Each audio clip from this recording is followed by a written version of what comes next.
जैसे ले ले श्री राम हो। गौवा समाज में कैलू बदनाम हो। तारू परीक्षा जैसे ले ले श्री राम हो। कबो ना देखाइब चेहरा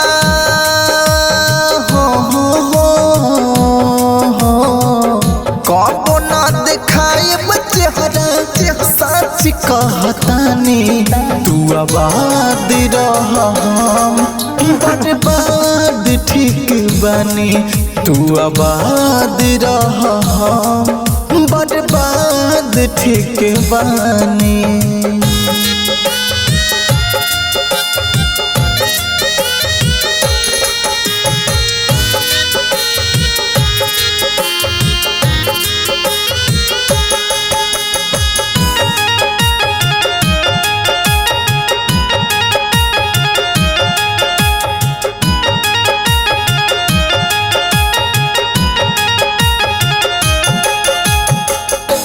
शीशा के जैसे दिलवा तोहर तोड़ दे।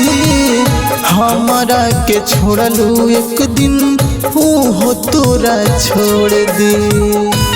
हो तोरा छोड़ दे।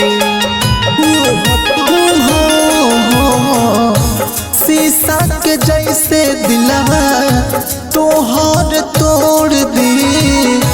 हमारा के छोड़लू एक दिन ओहो तोरा छोड़ दे।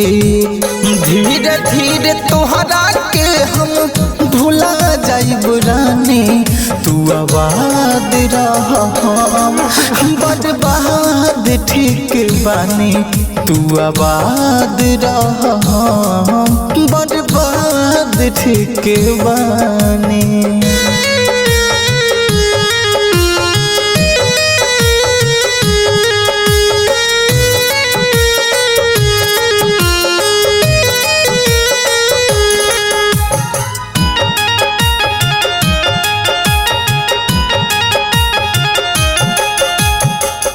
जानतानी तुहके भूलाल नइखे आसान हो। बाकी ऐसे मिलब जैसे बड़ुआ न जाने हो। न जाने हो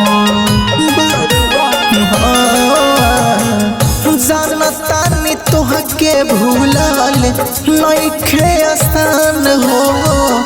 बाकी ऐसे मिलब जैसे बड़ुआ न जाने हो।